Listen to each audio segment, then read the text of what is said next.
Getting around to finishing the honey supers because we are headed out to Fernsby in a day or two, and we are going to be putting the honey supers on and taking the big feeders off of the two hives.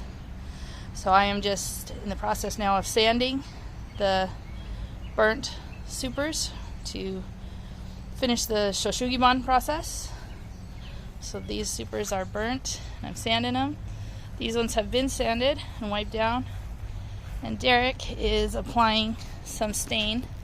We went ahead and got some stain at Home Depot because the food coloring on the blue box on Topaz's hive, as you know, it didn't last in the sunshine. Her boxes are now kind of brown, so we went and bought some stain. We have a blue one and a yellow one right now, and we're staining these boxes, which I think is the better way to do it. Right, hon? Yeah, this is a transparent deck stain that they colored for us. These are not the blue is not the color that Home Depot recommends for the transparent stain. But I gotta tell you, it looks freaking cool. Right? So that's so pretty. Yeah, it's not a bad idea. So I think we're gonna get that guitar-like effect that we were hoping for. So we're gonna have to figure something out. Topaz might, since we are planning next year on splitting the hives in the early spring and having a red and a green like we started with, we might have to finish the red hive maybe and transfer all of Topaz into the red hive for a few weeks while we finish. That's so good looking. While we refinish her hive boxes and bottom. Don't use a chip brush. The chip brushes are losing fibers. So,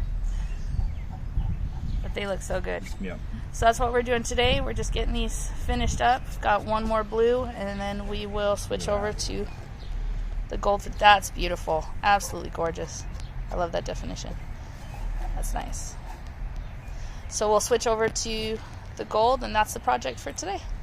As we've been doing these boxes and trying to perfect our technique in the new skill of shou-sugi-ban woodworking,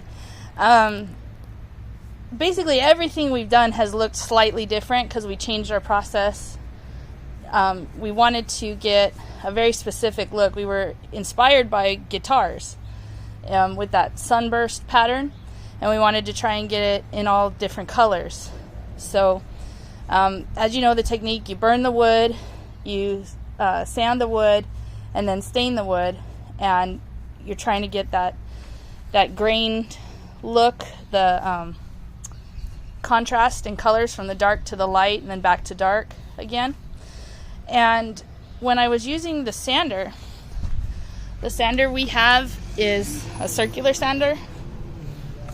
Is it called orbital? The orbital sander. That's the one we have.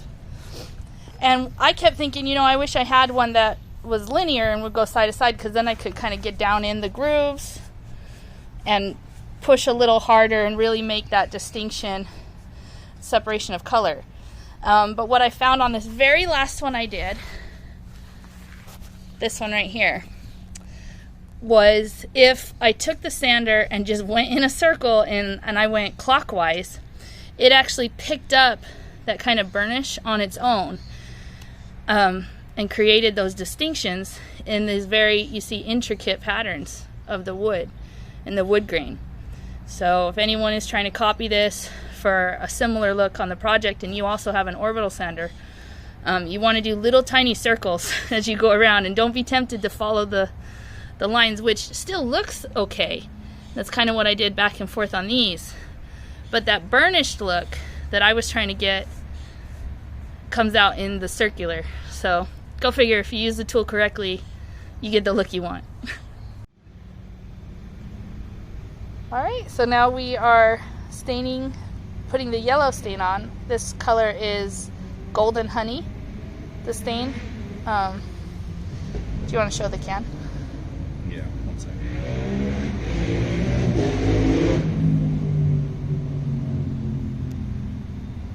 This looks so good. Right?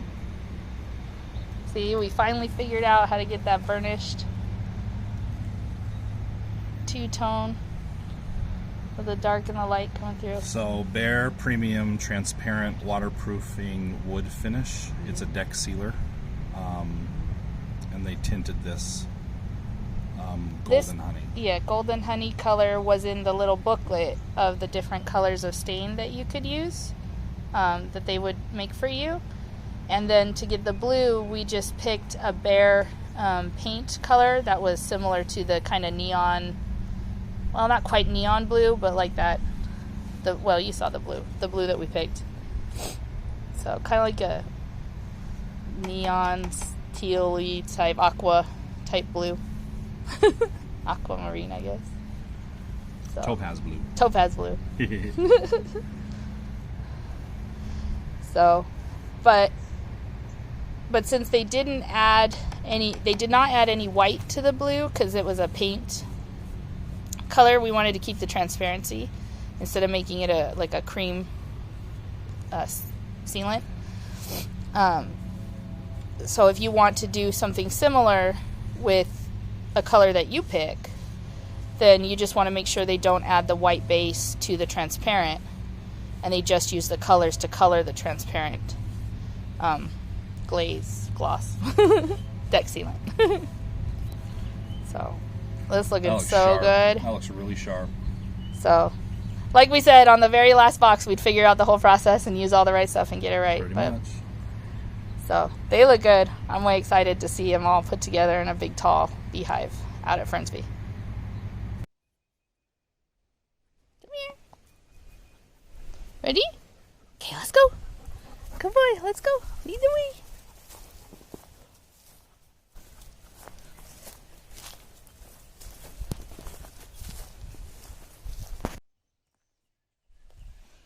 Here is our first look at the garden.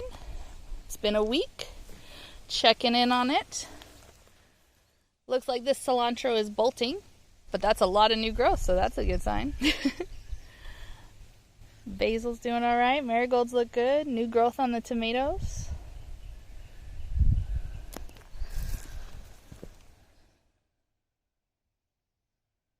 Looking good. Oh, I think I just saw a lizard run in the back there. That's a good sign. Shard's still here. Ooh. Little shy little butterfly. Oh, look at that. That's awesome. Lots of signs of life.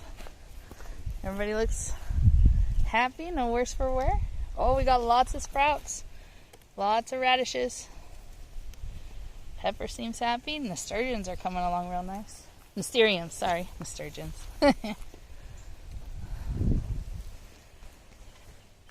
Garden is looking good.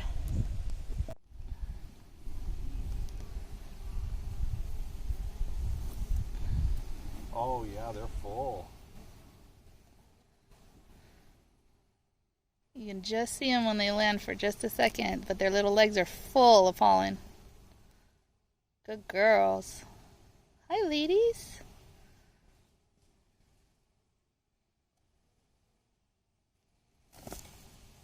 What good girls. Whoa, that's a big troop. Alright, we tried to record with a brand new tripod that we just got. And because neither one of us were actively watching the camera, I don't yet know what camera footage we got. So, this is Citrine's hive.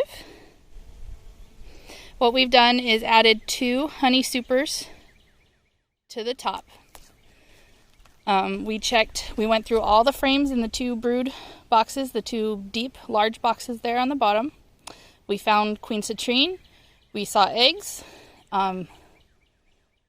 uncapped and capped larvae on several frames, and lots of pollen, lots of nectar. Since the nectar flow and the pollen, you can kind of see from the flowers all around. Lots of flowers. It's happening in the wild. Right here we have like a whole field of yellow clover. So since all that's going on, we took off the feeder. That's hers there. There's a few bees that are still hanging on to it. We're trying to let them climb out and go home. We took off the feeder, and we'll be taking that home with us. So we're no longer feeding them which one of the things we saw when we opened up Citrine's hive was that there's the possibility that she could get what's called honey bound. And that's where they just literally have too much honey in their hive. And she can't lay eggs properly.